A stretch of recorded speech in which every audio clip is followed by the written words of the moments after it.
buenas noches, colegas y amigos de la región. Yo soy Rosa Acevedo Saladín de República Dominicana. Soy pediatra nutrióloga apasionada de temas que incidan y cambien la vida de los niños, como la leche humana, el proceso hermoso de la lactancia materna y, cómo no, de buscar todas las maneras de que la enfermedad diarreica disminuya con todas las consecuencias positivas que traerá para todos los niños alrededor del mundo. El tema que vamos a ocupar hoy es muy importante para todos y vamos a hablar de enfermedad diarreica aguda y de cambios en las guías a través de la historia en su manejo. Les presento mis conflictos de intereses. Cuando hablamos de enfermedad diarreica aguda, tenemos mucha atención sobre el tema, porque es una de las causas de mortalidad más importante en los niños menores de 5 años. A pesar de que en los últimos 30 años ha habido mucho cambio y mucha mejoría y mucha inversión en todos los sentidos, todavía hay muchos niños que mueren por diarrea. Y particularmente en nuestra Latinoamérica y Caribe, hay cambios, pero no son homogéneos entre todos los países e incluso a lo interno de muchos de ellos. Y es que somos muy diferentes. Tenemos densidades poblacionales distintas, geografía distinta, climas distintos, escenarios económicos, políticos y sociales también muy diferentes. Y todo esto hace que las intervenciones no se comporten de igual manera en cada uno de nuestros lugares. La enfermedad diarreica aguda en menores de 5 años, de acuerdo a la carga de enfermedad, reporte global del 2015-2016, permanece en el top 5 como las causas de mortalidad más importantes en menores de 5 años. Se le atribuyen 446,000 muertes al año 2016. En los países desarrollados, Estados Unidos y en países europeos, aunque no mueren muchos niños, y en Europa se habla de hasta 300, sí son un motivo frecuente de asistencia a las consultas y a las emergencias, y por qué no también un costo importante en lo que significan las hospitalizaciones. La diarrea es un problema complejo. Un niño de 5 años puede tener, menor de 5 años, entre 1 a 5 episodios de EDA por año. Y esto va a incidir, va a impactar su nutrición, el consumo del presupuesto familiar y el ausentismo a la escuela y laboral, con las consecuencias negativas tanto a corto como a largo plazo que hemos visto nosotros todos en el planeta. La definición de diarrea por la Organización Mundial de la Salud habla de la presencia de heces sueltas o acuosas por lo menos en 3 ocasiones en 24 horas. Hay que tomar en cuenta que la consistencia es mucho más importante que la frecuencia, que si el paso frecuente es de heces formadas no se considera diarrea y que las evacuaciones de un bebé que está al seno materno, que son más sueltas, pastosas, bastante variables, tampoco se pueden considerar como diarrea. Si la duración no es mayor de 14 días, se considera como aguda. Pero como yo les decía, por falta de adherencia y como todavía no tenemos los resultados que queremos, las guías no se mantienen sin actualización. Y esta es una que les voy a presentar en varias ocasiones, las recomendaciones que presenta, la recomendación universal para el manejo de diarrea aguda en niños no malnutridos. Esta guía va a surgir de la Federación Internacional de Sociedades de Gastroenterología, Hepatología y Nutrición Pediátricas de todo el mundo. Se crea todo un grupo de trabajo y va a partir de un esquema de 3 pasos. En el primero se hace una revisión sistemática de los protocolos de manejo de diarrea de niños de 1 a 18 años. En la segunda parte se crea un borrador con un número de recomendaciones y luego una revisión que se hace en pares por expertos alrededor del mundo utilizando protocolo de Delphi. Y así surgen unas recomendaciones que son validadas en el proceso. La primera recomendación que aparece es la definición de la diarrea. Las recomendaciones van a estar respaldadas por un acuerdo basado en un porcentaje que en promedio fue de un 87,3%. Y como ustedes ven, para la definición fue de un 85%. y consideran a la diarrea aguda como la caracterizada por la presencia de diarrea definida por una disminución en la consistencia o presencia de heces blandas o líquidas y o un incremento en la frecuencia de las evacuaciones en 3 o más en un día, con o sin la presencia de fiebre o de vómito. Considerada la diarrea aguda como la que dura menos de 7 días o hasta 7 días o menos, la prolongada de 8 a 13 días y las diarreas crónicas o persistentes que ocupan 14 días o más. La enfermedad diarreica aguda puede ser causada por virus, bacterias, hongos y parásitos, transmitida también por alimentos contaminados o por el agua contaminada, y ese es un punto importante, y también por deficiente higiene de persona a persona. Se maneja reponiendo líquidos y electrolitos dependiendo del grado de deshidratación. La diarrea suele ser un síntoma de un problema gastrointestinal, pero ahora que estamos todavía viviendo la pandemia del COVID-19, aunque sea en sus finales, la diarrea ha sido un síntoma gastrointestinal importante. Los receptores AC2 se expresan también en el tubo digestivo, sobre todo a nivel de ilion y de colon. Y no ha sido raro, más bien frecuente, la presentación de COVID-19 en niños con diarrea y también en adultos, y a veces pacientes que solamente han cursado con este tipo de sintomatología. La enfermedad diarreica aguda tiene manifestaciones clínicas junto a la diarrea, como malestar general, vómitos y fiebre. También puede acompañarse de dolor abdominal, sobre todo tipo cólico, pujo, tenesmo y presentar moco y sangre. Pero regularmente son cuadros autolimitados que no necesitan estudios especiales para hacer un diagnóstico y para decidir un manejo terapéutico. Los agentes etiológicos son muy variados y si nos ponemos a revisar podemos encontrar alrededor de 40 en toda la literatura médica. Incluyen virus, bacterias, parásitos y hongos. Los hongos se ven más en pacientes inmunocomprometidos y cuando utilizamos esquemas de antibióticos prolongados, por lo que siempre debemos pensar en el uso racional de antibióticos por esto y por el problema de resistencia que se ha creado a lo largo del tiempo. Pero los métodos de diagnóstico han cambiado y con la introducción de los métodos moleculares hemos descubierto muchos microorganismos que son responsables de más episodios diarreicos de los que pensábamos, o sea que hemos aprendido más de la prevalencia y también hemos conocido mucho más de esos viejos causantes de diarrea que creíamos que les conocíamos todos los detalles. Realmente, los métodos moleculares son mucho más sensibles. ¿Y por qué hablar del diagnóstico molecular?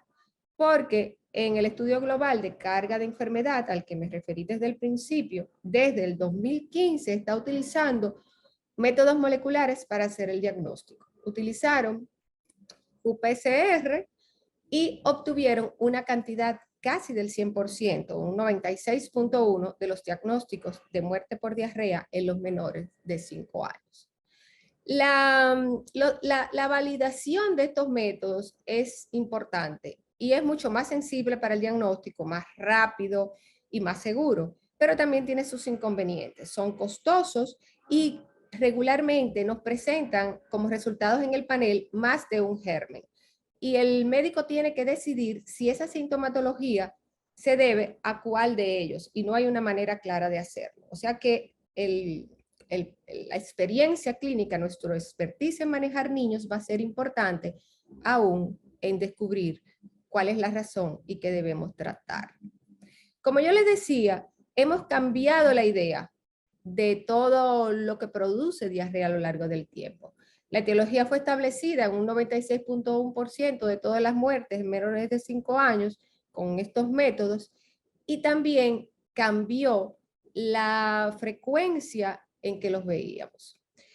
Las causas líderes del 50% incluyen al rotavirus, que eso no fue una sorpresa, pero sí mucho más casos de Cryptosporidium y de Shigellas, que se ven como aparecen en este cuadro. El rotavirus sigue liderando en la mayoría de los países, incluida América Latina y Caribe. El Cryptosporidium, que es un protozoario que afecta tanto inmunocompetentes como inmunosuprimidos, pero que es fatal en ellos, está entre una de las causas líderes en países de África, ocupando un 93% en niños menores de 5 años. No habría manera de nosotros estar con un diagnóstico de Cryptosporidium si no fuera por el diagnóstico molecular.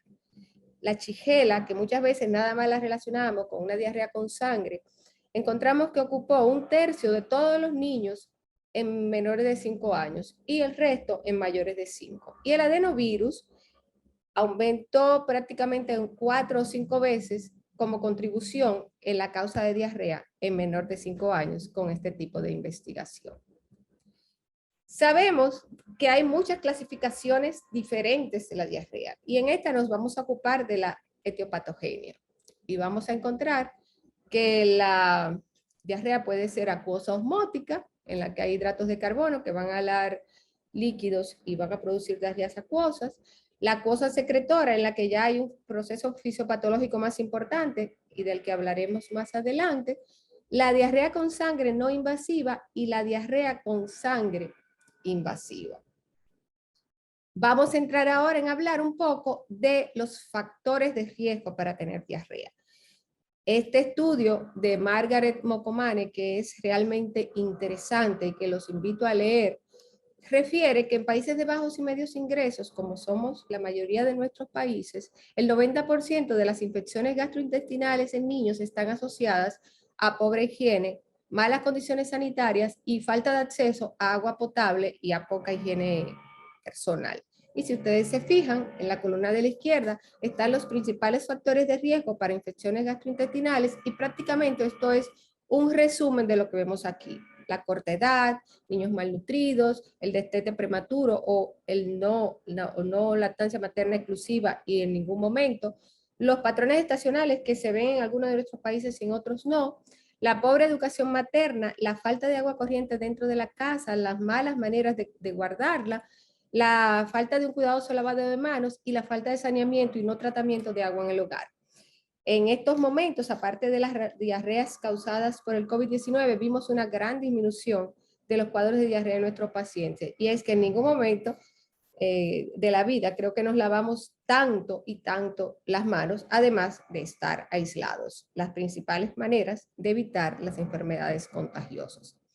Aquí también vemos el cambio en la mortalidad de acuerdo a disminución de factores de riesgo medidos del 2000 al 2016 y aparece en todos los países a nivel global, pero está nuestra zona marcada.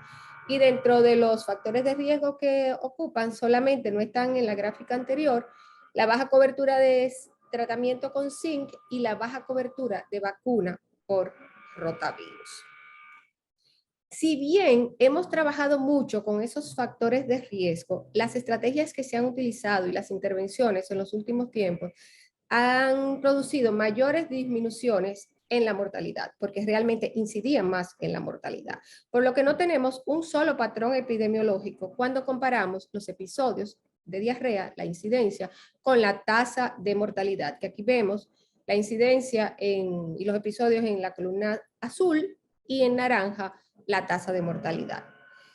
Vemos que hay 3 patrones epidemiológicos en nuestra región. Unos en los que las dos columnas son similares, otros en que la mortalidad es mayor que la incidencia y otros en que la incidencia es mayor que la mortalidad. En los países en los que la mortalidad es mayor que la incidencia, estos autores, Herrera Benavente y colaboradores, en este artículo de Slipe, que también me gustó mucho, hablan de que podría ser que ellos no estén reportando todos los casos leves, de que la clasificación de la diarrea no haya sido la adecuada y por tanto el manejo no el oportuno, de que haya muchas medidas de prevención que no hayan sido implementadas y todo esto reflejo de un sistema de salud realmente débil. En los pacientes, en los países en los que ocurre lo contrario, que la incidencia es mayor que la mortalidad, hay un reflejo de que esas medidas preventivas y globales contra la presencia de diarrea han sido implementadas y aumentadas. Y en los que tienen las barras bastante similares, pues entonces todas esas estrategias de control han sido implementadas y han dado un buen resultado. Pero aquí también tenemos que tomar en cuenta otra cosa, y es que hay una correlación entre el índice de desarrollo humano y el porcentaje de cambio de mortalidad por diarrea entre el 2005 y el 2015. El índice de desarrollo humano es un indicador que utiliza el Programa de las Naciones Unidas para el Desarrollo para medir la calidad de vida en los países. Básicamente concentra y estudia lo que es riqueza, lo que es salud y lo que es educación para tener este resultado y estimar cuantitativamente cuál es esa calidad de vida. Cuando vemos esta relación, encontramos que hay un 71% de correlación entre la tasa de mortalidad y ese IDH. A menor IDH, mayor tasa de mortalidad o lo contrario. Esto también va a impactar la esperanza de vida de esos países. Entonces, mayor mortalidad, menor índice de desarrollo humano, menor esperanza de vida. Pero si pensamos en el gráfico anterior, donde teníamos los 3 patrones epidemiológicos, aunque parezca lo contrario, una contraposición o una paradoja, los países que tienen un índice de desarrollo humano más bajo son los que experimentaron más disminución porcentual en esa tasa de mortalidad. Pues, ¿por qué? Porque es mucho más fácil, hay que hacer inversiones mucho menos intensas en los países en que tienen una mortalidad alta, en contraste con los que ya han bajado tanto la mortalidad que seguir en descenso significaría unas intervenciones mucho más difíciles de lograr. También quise traerles la carga global de enfermedad del 90 al 2019, pero enfocada en los años de vida ajustados por discapacidad entre el 90 y el 2019. De las causas que tuvieron las mayores disminuciones absolutas en los DALIs, hay 9 que afectan directamente a los niños. En los últimos tiempos, en esa época, más del 60% de la enfermedad diarreica, de las respiratorias bajas y de la meningitis se reportaron, pero todavía la enfermedad diarreica sigue en el puesto 3. Hablando ante un grupo tan importante de personas que manejan niños, me parece interesante traer qué supera a las enfermedades diarreicas y a las respiratorias. Pues todos sabemos que los trastornos neonatales, tenemos cada vez un porcentaje más alto de niños que nacen antes de tiempo o con situaciones alrededor del parto prematuro y ocupan los 2 primeros lugares, incluso en aumento en el periodo señalado. Entonces, por todo lo que he hablado y he insistido mucho en la parte epidemiológica, a este niño, cuando le da diarrea aguda, le va diferente a este niño, sin importar la geografía, sin importar el país, por otro tipo de asuntos que no son directamente ligados a la biología y a la medicina. Factores ecológicos, sociales, políticos y por tanto económicos van a tener que ver en cómo le va a ese niño. Por eso, ver a la enfermedad diarreica aguda desde una perspectiva sindémica puede darnos un espacio para lograr estrategias e intervenciones que sean más contundentes y logren todavía disminuir mucho más el impacto que tiene la diarrea en nuestros niños pequeños, que como veremos más adelante, no solamente se queda en la parte de morbilidad y mortalidad. Ya revisamos definición, etiopatogenia y epidemiología. Y entonces, sumando la clínica, podemos hablar de 4 patrones clínicos básicos. La enfermedad diarreica aguda, líquida o acuosa, que son el 90% de los casos, normalmente autolimitadas, durando menos de una semana. Son abundantes, por lo que pueden llevar a deshidratación, a choque hipovolémico y a muerte. Y el manejo temprano con rehidratación oral, por excelencia, el uso de zinc, van a hacer el cambio en estos pacientes, solamente incluyéndose antibióticos si se sospecha, si existe el diagnóstico de cólera. En la enfermedad diarreica con sangre, que comprende el 10% y que también son autolimitadas a menos de una semana, ya tenemos un proceso fisiopatológico más importante. Hay infiltración del epitelio intestinal, sobre todo con polimorfonucleares, se van a producir úlceras, va a haber exudados, sangre y moco, junto con las heces. El compromiso del paciente va a ser variable. Se afecta por aumento de citoquinas inflamatorias el apetito y el metabolismo. Hay dos tipos: la diarrea con sangre, en la que observamos una diarrea líquida con estrías sanguinolentas, evacuaciones frecuentes, pero el estado general está conservado. Pero si en este paciente, que de inicio no tiene indicación de antibióticos, persiste la sangre por 48 horas o más y hay algún otro cambio en el estado general, ya usted sí tiene razón para utilizar antibióticos. En el síndrome disentérico, las evacuaciones son muy numerosas, con poco contenido de heces, mucho contenido de sangre y de moco, produce empujo, tenesmo, el estado general está muy tomado. Y el inicio precoz de antibióticos no solamente va a cortar el curso de la enfermedad y a disminuir complicaciones, sino que también va a disminuir la excreción del microorganismo a largo plazo, por lo que tiene efectos no solamente en el momento de la agudeza. La EDA prolongada comprende el 11.7%, duran de 7 a 13 días, y la persistente, que comprenden el 4.7%, más de 14. Estamos hablando de diarrea aguda y ustedes se preguntarán por qué estoy incluyendo lo que no es meramente agudo. Pues porque a mayor duración hay mayor riesgo de desnutrición y de muerte. El 40-60% de las muertes por diarrea se asocian a diarrea persistentes y esto en un 70% se asocia a diarrea con sangre y sobre todo, lo más importante, porque muchas veces se llega a una diarrea prolongada o persistente por un mal manejo, el manejo inadecuado de una enfermedad diarreica aguda. No podemos subestimar pensando lo que tiene es una diarreíta. Actúe para evitar que las cosas progresen y afecten negativamente a ese niño en muchas esferas de su vida.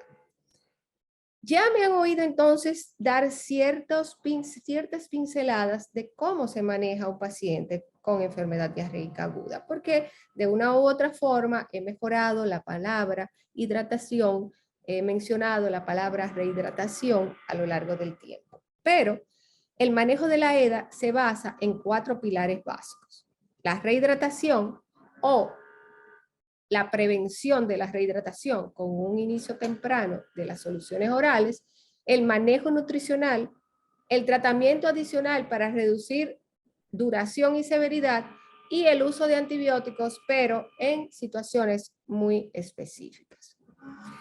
Si hay algo que ha sido importante en este siglo XX y que ha sido señalado como lo más importante desde el punto de vista médico en el siglo que acaba de pasar, son las soluciones de rehidratación oral. Es una medida segura, sencilla, barata, apropiada para tratar diarrea aguda, ya sea un paciente esté en deshidratación leve o en deshidratación moderada, y se puede utilizar en todos los tipos de países sin importar su desarrollo. Después de que se adoptó hace ya más de 30 años, se ha revolucionado completamente el manejo y la evolución y el pronóstico de estas enfermedades en nuestros niños, disminuyéndose su mortalidad de 5 millones a 1.3 millones, de acuerdo a últimas estadísticas.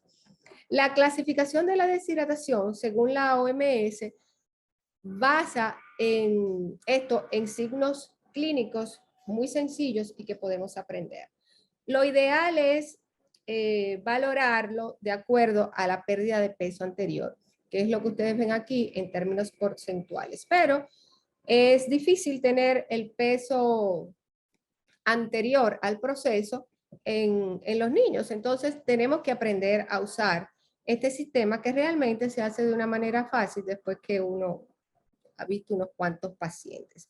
En cuanto a las nuevas recomendaciones, de las últimas recomendaciones que les hablé al principio, en las que aparecía la definición, también tienen una recomendación en el nivel 4, estimando cuáles son los mejores parámetros que van a ayudar a hacer un diagnóstico de deshidratación. Y hablan de la turgencia de la piel, de los ojos hundidos, del estado general del paciente, del tiempo de llenado capilar y la hidratación, cómo luzcan esas mucosas. Y hacen el hincapié de que estos signos cambian mucho si un paciente está desnutrido, por lo que hay que considerar otros parámetros que regularmente se los da a uno la experiencia. ¿Cuándo no usarlas? Más que hablar de contraindicaciones, yo diría que cuándo no usarlas, porque inmediatamente estos procesos pasan cuando uno inicia hidratación o continúa, pasa a una rehidratación oral. Y aquí aparecen en este listado, en general están relacionadas con deshidratación grave y algunas complicaciones que se pueden presentar. Siempre es bueno recordar la base fisiológica en que se crearon y en que se descubrieron las sales de rehidratación oral. La unión de glucosa y de sodio transportada va a facilitar la absorción de agua a nivel del lumen de los vasos sanguíneos. Y esto ha demostrado disminuir las diarreas con su buen uso en porcentajes realmente importantes. Y digo que siempre es importante mencionarlo porque esa relación sodio-glucosa es lo que va a favorecer esos buenos resultados. Que como ustedes ven aquí, ni con bebidas deportivas, ni con las sodas o bebidas carbonatadas, ni los juguitos de caja industriales se consigue. Uno lo que hace es empeorar los procesos y por eso debe estar clara la información ante los papás. Pero la historia de la creación y de la aceptación de las soluciones de rehidratación oral realmente no fue fácil. Y en este artículo que me fue muy interesante leer a propósito de esta conferencia y en la que encontré estas fotografías de niños cuando se inició la terapia, niños con cólera, porque en ellos se hicieron los primeros estudios. La foto de arriba es del niño cuando estaba en proceso agudo y luego de su restablecimiento. Y me voy a permitir leerles el comentario que hacen con respecto a la dificultad que hubo para que todos los niños del mundo se beneficiaran. La historia de las soluciones de rehidratación oral revelan un camino extraordinariamente largo hacia el descubrimiento, seguido de una lucha continua por la legitimidad y la implementación. Cuando se extrae del contexto histórico, el relato se presta a la discusión de muchos de los temas que desconciertan a los historiadores de la medicina. Los conflictos entre la tecnología de punta y la convencional, entre la ciencia clínica y de laboratorio, y entre la salud pública y la investigación médica. Estos son los sobres, como venía originalmente, la solución inicial, respaldada por la Organización Mundial de la Salud, que contenía 90 miliequivalentes por litro de sodio y 111 milimoles por litro de glucosa. Resultó ser efectiva tanto en pacientes con cólera como en pacientes que no tenían cólera.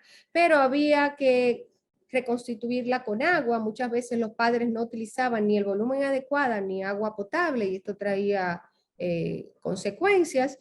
A veces por el cambio en el volumen, una deshidratación que al principio era isotónica podía complicarse si utilizaban mayor o menor cantidad de la oportuna en una hipotónica o hipertónica, y la palatabilidad del producto para usar con niños, que esto es muy importante, tampoco era la más agradable. Por eso siguieron las investigaciones y después de 20 años se desarrollan nuevas soluciones de rehidratación oral que se llamaron de osmolaridad reducida, conteniendo una cantidad de sodio entre 60 y 75 miliequivalentes por litro. Ya a partir del 2003 se hace la promoción de estas soluciones, al 2008 aparecen guías europeas y al 2009 ya teníamos una guía ibero-latinoamericana de la que surge esta recomendación que sigue siendo vigente. Las soluciones de rehidratación oral reducidas en contenido de sodio de 75 a 60 miliequivalentes por litro tienen equivalencia terapéutica para prevenir y tratar deshidratación y se asocian como ventaja de una manera significativa como una tasa menor de gasto fecal, de duración de la diarrea y menor frecuencia de vómitos al compararse con las iniciales de 90 miliequivalentes por litro con un nivel de evidencia 1A. En la recomendaciones actuales del 2020 del grupo de FISGAM refieren que si bien esto es importante y tener una sola solución resuelve los problemas de todos los niños, habría que ver si los niños malnutridos podrían beneficiarse de otro tipo de concentraciones y comentan que la mayoría de las guías hablan de las soluciones de 75, aunque sabemos que con las de 60 podemos resolver y esto mejora la palatabilidad y por tanto la adherencia al tratamiento de los niños. Otro producto otro componente micronutriente que es importantísimo en lo que es diarrea es el zinc. Hablamos mucho de diarrea referente a inmunidad, hablamos también en relación a crecimiento, pero también el zinc tiene que ver con la absorción de agua y electrolitos a nivel intestinal por relaciones con enzimas que tienen que ver con el óxido nítrico. El zinc, a partir del 2004, OMS y UNICEF lo sumaron a las soluciones de rehidratación oral reducida, de rehidratación oral de osmolaridad reducida para el tratamiento de la enfermedad diarreica. En nuestros países tenemos muchos problemas con deficiencia de zinc, porque cuando hacemos encuestas alimentarias encontramos que muchos de nuestros niños no reciben a diario alimentos de origen animal, que son su fuente principal. Además, cuando iniciamos alimentación complementaria, utilizamos muchos tubérculos y cereales que no son proveedores de zinc y tampoco permiten su absorción adecuada si el niño no tiene un nivel adecuado de micronutrientes por la situación de los fitatos. Además, mantenemos niveles de enfermedad diarreica bastante altos. En mi país, en el momento estamos en la causa número 4, junto con las infecciones respiratorias agudas, causa de mortalidad en niños menores de 5 años. Y por eso en nuestros países es muy importante el inicio temprano. Pero tenemos algunas limitantes como la no presencia de zinc en una presentación oral en muchos de nuestros países y de que, como vemos aquí en la recomendación, al inicio muchas veces la diarrea se puede acompañar de vómito y por el sabor, el zinc puede aumentar el vómito. Entonces esto tiene uno que tenerlo en cuenta. Pero con nivel de evidencia 1A, administrar suplementos de zinc 10 a 20 miligramos todos los días durante 10 a 14 días va a reducir no solamente la duración de la diarrea, sino también la gravedad del episodio y va también a, si se mantiene su uso por 10 a 14 días, a disminuir el riesgo de nuevos episodios en los 2 o 3 meses siguientes, además de llenar todas las reservas. Esta recomendación, cuando se hicieron los estudios, en niños menores de 6 meses realmente no se encontró evidencia, pero aún así la Organización Mundial de la Salud los recomienda y a ellos les corresponden los 10 miligramos diarios. Las recomendaciones del estudio que les estoy presentando, el zinc se mantiene con un acuerdo entre los expertos de un 85%. Y lo hacen junto a la rehidratación oral en niños mayores de 6 meses que viven en lugares de bajos ingresos o en lugares en que tengan evidencia de una deficiencia de zinc media o alta o que tengan riesgo. Recalcan el que no hay evidencia en niños bien nutridos y que viven en lugares de altos ingresos y que en niños menores de 6 meses no hay no hay efecto, sea el niño nutrido o malnutrido. Para nuestros países sigue primando la recomendación de la Organización Mundial de la Salud. Siempre que sea posible y que lo tengamos a mano, comenzar el zinc temprano hace realmente la diferencia. Otra de las caras que tiene la enfermedad diarreica, ninguna es bonita, pero esta realmente es preocupante y sobre todo en nuestros países o en los lugares en los que se dan nuestras circunstancias. Y es la relación de la enfermedad diarreica con la nutrición. Desde hace tiempo, desde los estudios hechos en los 70 por Mata, Martorell, Rowland y Black, encontraron su impacto importante y que los mecanismos más importantes habría que valorar si estaba la pobre ingesta, porque lo primero que se altera es el apetito cuando un niño está enfermo, si hay problemas de mala absorción, y desde entonces hablaban de alguna posible alteración en la microbiota.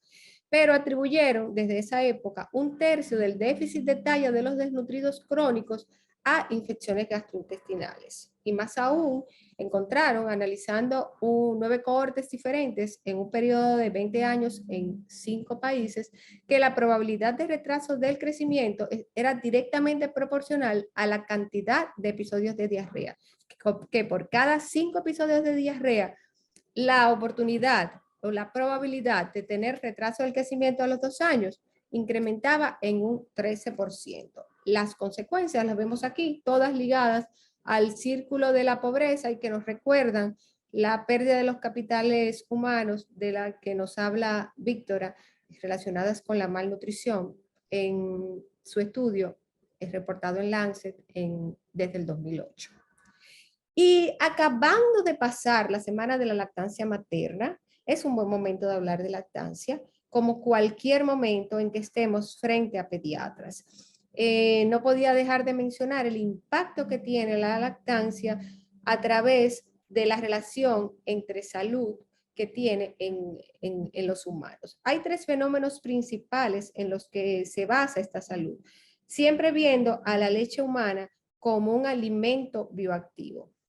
Acelerar la maduración de la barrera intestinal, atenuar reacciones inflamatorias inapropiadas y proteger de patógenos y de otros insultos. A lo largo de los metaanálisis más importantes de lactancia materna y salud, vemos los mismos resultados. Igualmente, en los últimos, aquí está el de Víctora de 2016, reportado en Lancet, y un reporte de la Academia Americana de Pediatría, y todos apoyados en evidencia fuerte, porque si hay algo para lo que hay este tipo de evidencia en relación de salud y disminución de mortalidad en niños pequeños, es la alimentación con la leche de mamá. El manejo nutricional, entonces, va a estar basado, y seguimos desde el inicio de la vida, con continuar la lactancia, si el niño la estaba recibiendo, o la dieta habitual sin restricciones, si está usando una fórmula estándar, continuar con esa fórmula. Estos procesos tienen muchas barreras porque están condicionados por tradiciones culturales y modificaciones que no tienen suficiente evidencia. Aquí, por ejemplo, diluir la fórmula infantil fue una costumbre en mucho tiempo y realmente lo que favorece es deteriorar mucho más el estado nutricional de un niño enfermo en el momento y posteriormente. Y les traigo la recomendación en particular a la lactosa, porque todo lo demás es exactamente igual. Ya lo sabíamos, la lactosa no la retiramos en los niños saludables ni en el ambiente ambulatorio, pero las fórmulas libres de lactosa están respaldadas por evidencia en niños hospitalizados. Se revisó un metaanálisis en el que se incluyeron 33 estudios clínicos, de los cuales 28 eran en niños que estaban hospitalizados, y encontraron que había menor duración de la diarrea y menor posibilidad de fallo en el tratamiento en estos niños cuando se utilizaba una fórmula con lactosa. Regularmente el niño que se ingresa no va a estar en una buena condición, o sea que seguimos haciendo lo mismo con nuestros niños ambulatorios y con los niños saludables que no tienen ninguna otra comorbilidad, de no cambiar la dieta habitual cuando tengan diarrea. Ya les hice el comentario del asunto de diluir la fórmula infantil, que realmente no tiene ningún propósito. Y aquí sí me voy a detener un poquito más, porque la enfermedad diarreica y los antibióticos, a través de los nuevos diagnósticos moleculares, quizás se están usando de una manera racional un poco más. Regularmente, como decíamos desde el principio, los cuadros de diarreicos agudos son autolimitados y no necesitan de una investigación microbiológica. Lo hacemos cuando ese paciente no va bien, cuando pensamos que él puede haber involucrado en su etiología una bacteria, porque el tratamiento va a depender de la etiología. Aquí vemos una serie de antibióticos que están respaldados por la evidencia para el uso cuando se presentan las situaciones en particular. Y esta es la recomendación del estudio que les he traído, es la recomendación 23 y el acuerdo fue de un 84%, de que los antibióticos deben ser comenzados inmediatamente y deben ser considerados en situaciones específicas que incluyen un niño menor de 3 meses, en el estudio hablan 3 a 6 incluso, eso va a depender ya de justificaciones particulares suyas, niños que tienen condiciones de base crónicas, por ejemplo, los que sufren de alguna hemoglobinopatía, como la falsemia o alguna inmunodeficiencia, que lo pongan en riesgo de hacer una enfermedad diseminada, que se aíslen patógenos como la Shigella, pero no la presencia de un microorganismo que produzca toxina Shiga-like, que en ese caso, por ejemplo, como E. coli, no tendría indicación utilizar antibióticos, pero sí en diagnóstico de cólera, de Yersinia enterocolítica y de entamoeba histolítica. También en la colitis por Campylobacter puede ser tratada con antibióticos, pero el tratamiento es efectivo solamente si se inicia temprano, los primeros 2 días. O sea que esos son de los pacientes que se benefician de los diagnósticos por los paneles de diagnóstico molecular, valga la redundancia. Pero seguimos como antes, hidratando, dando zinc y sin utilizar antibióticos a menos que tengamos estas circunstancias. Básicamente hay 2 pilares para pensar en hacer estudios: el estado general del paciente y las enfermedades de base o comorbilidades que pueda tener ese niño. Hablábamos al principio de las grandes implicaciones de los factores de riesgo en la morbilidad por enfermedad diarreica aguda y cómo lo que hemos hecho ha incidido mucho más en la mortalidad.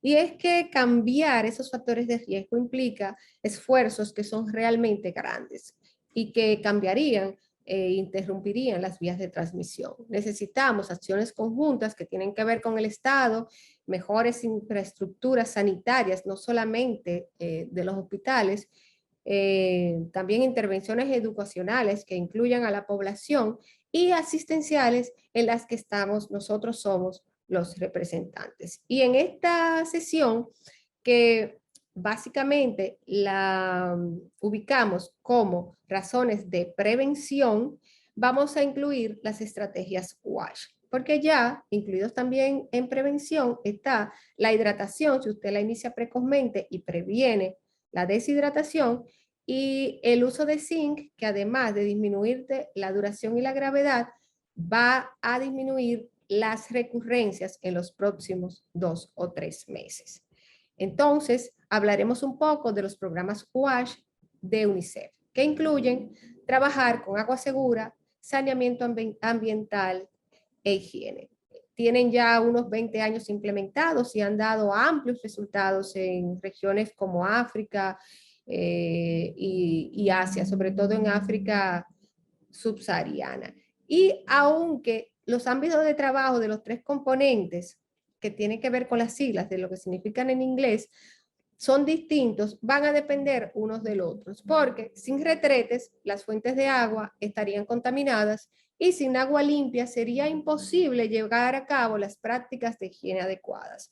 Es muy importante señalar en esto que los cambios climáticos afectan mucho el agua, por lo que afectan mucho a los programas WASH y por tanto en los procesos de diarrea en los niños desde el punto de vista de factores de riesgo. Y ahora con toda la situación del COVID-19 y de tener también inseguridad alimentaria y de que hemos dejado de tomar agua y tenemos que empezar y hemos tenido que empezar a prescribir el agua y no la dejarla al libre albedrío de los pacientes, todavía se han afectado más los procesos.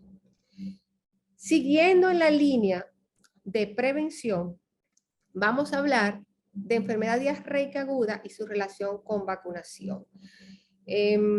Hay toda una variedad de vacunas que intervienen en este proceso, pero sin lugar a dudas, la que mayor impacto ha tenido ha sido la de rotavirus.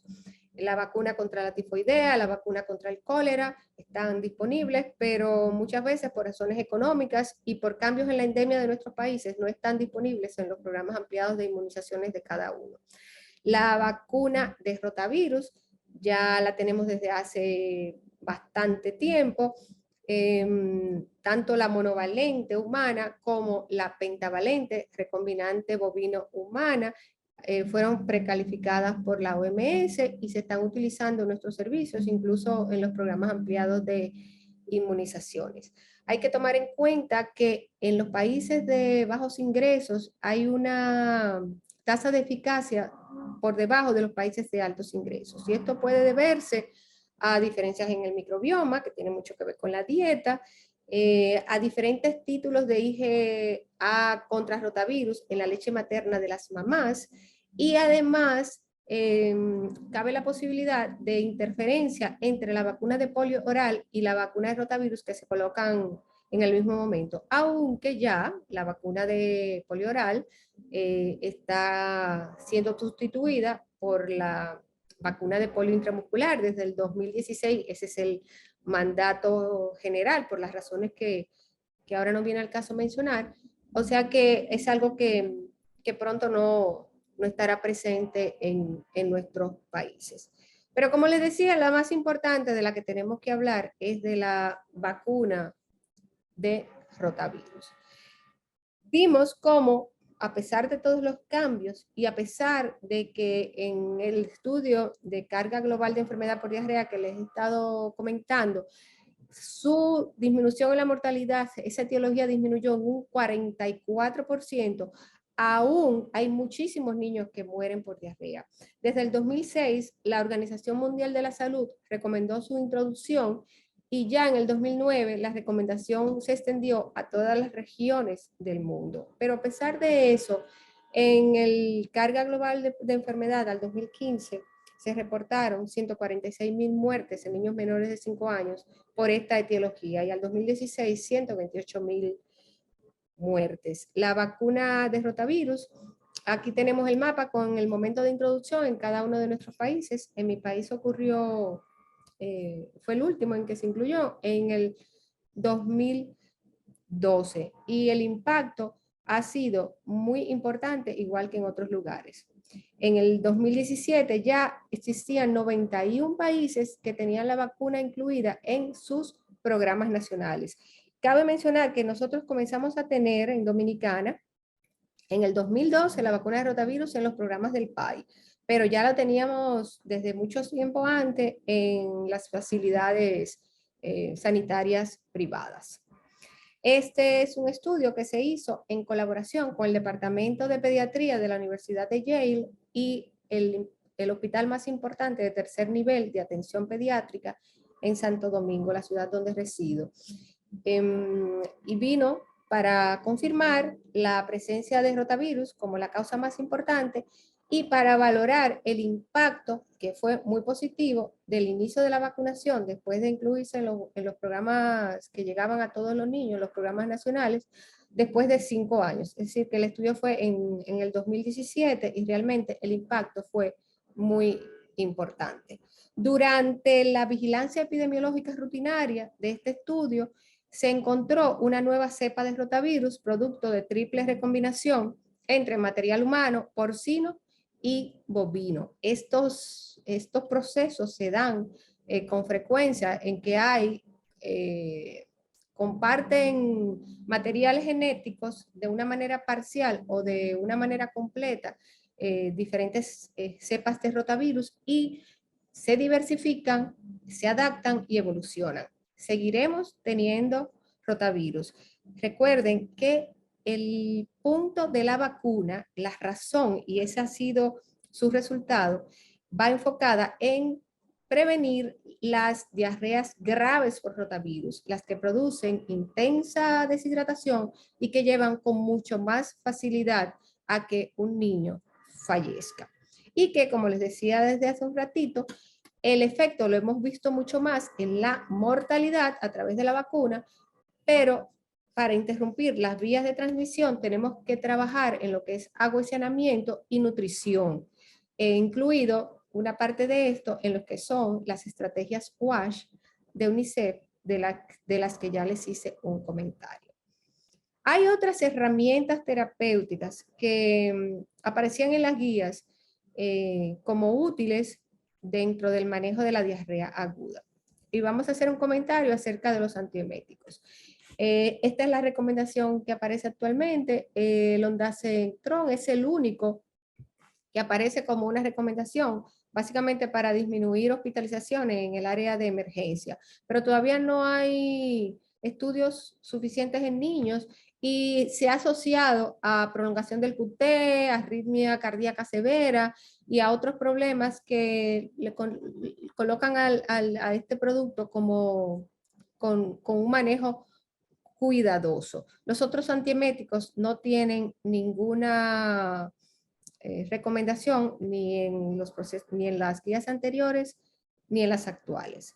El racecadotrilo, que es un profármaco del tiorfano y es un antisecretor intestinal puro, aparecía como una recomendación de nivel de evidencia 2B para utilizarse en diarrea aguda. En este caso no tiene ninguna recomendación.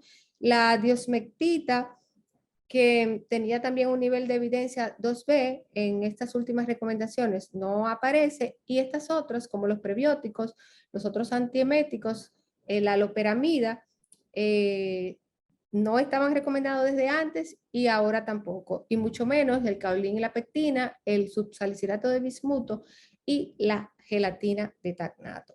Lo que sí sigue apareciendo en estas guías en relación con el manejo de la enfermedad diarreica aguda de acortamiento de su duración y disminución de la frecuencia al segundo día son los probióticos y se basan en el impacto que tienen en la función de barrera intestinal, en el microbioma como tal y en la modulación de la respuesta inmune a través de toda una variedad de mecanismos en los que interviene tanto el huésped como el probiótico e interactúan con el microbioma. Estas son las guías que aparecieron de la Organización Mundial de Gastroenterología el 2017. Estamos esperando por una nueva actualización y al 2020 esta es el metaanálisis de uso de probióticos para el manejo de gastroenteritis aguda actualizado, en el que hubo cambios en las recomendaciones. Hubo cambios también en la manera en que fueron valorados, el sistema que se utilizó para darle valor a cada uno de los ensayos clínicos. Las recomendaciones cambiaron en fortaleza e incluso hubo algunas recomendaciones negativas, fuertes y débiles, pero me interesa que se concentren en el cuadrito de la izquierda, porque el grupo de trabajo no hizo ninguna recomendación en contra o en uso del uso o a favor de otros tipos de probióticos. Y hablan de que en los países en los que los probióticos con recomendaciones positivas no estén disponibles o debido a su menor costo, los profesionales de la salud pueden considerar seleccionar uno que tenga por lo menos un solo ensayo, siempre que haya alguna evidencia de que sea seguro y de que tenga eficacia en el manejo de la EDA en niños. La recomendación del grupo de Guarín y colaboradores es esta, que son efectivos en reducir la duración e intensidad de los síntomas y que si están disponibles y los proveedores de salud están de acuerdo, seleccionar estas cepas pueden ser de utilidad en los pacientes con diarrea aguda, insistiendo en que los mejores resultados se obtienen cuando el inicio es precoz, junto con la diarrea. Para ir terminando entonces, hay algunos detalles que me llamaron la atención y que pienso que son interesantes de resaltar. La carga global de enfermedad del 2015 se basó en el estudio GEMS, que es el estudio multicéntrico de diarrea, que incluyó casi 10.000 niños de África subsahariana y del sur de Asia, los lugares donde más hay diarrea. Y ellos encontraron una diferencia en el momento en que ocurrieron las muertes. Siempre pensamos que el momento en que más van a morir los niños va a ser cuando están más deshidratados y están en el área hospitalaria, pero solamente el 34% ocurrieron en los primeros 7 días y el resto, 2/3 más, ocurrieron entre el día 8 e incluso después del día 21. O sea que la mayoría de las muertes ocurrieron mucho después de haber sido el niño dado de alta, tanto de un establecimiento hospitalario como de la atención ambulatoria que estuviéramos dispensando.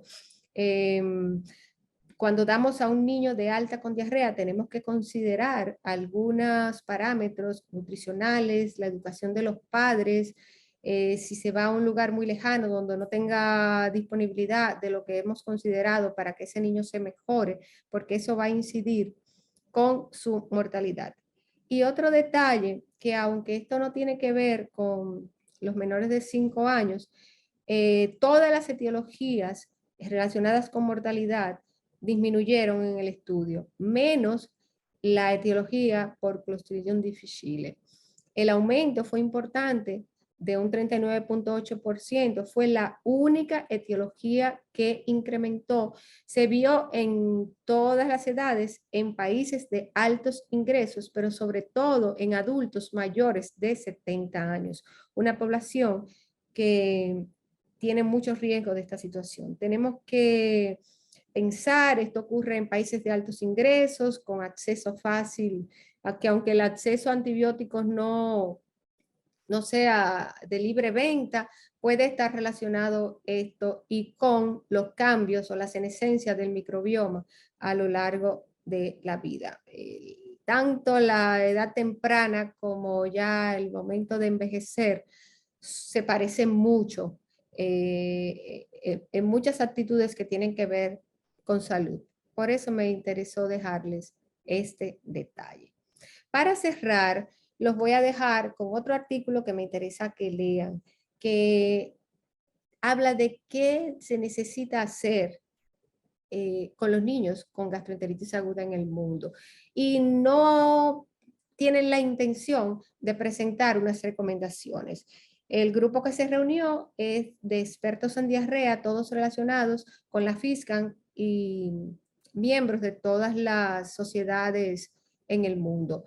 Establecieron una lista de prioridades, no recomendaciones, que requieren atención y requieren recursos, unas relacionadas con intervención, otras con educación y otras con investigación. Si ustedes se fijan, no tenemos unas guías claras para manejar el paciente malnutrido con diarrea o con una desnutrición crónica o desnutrición o con desnutrición aguda, el niño en proceso agudo.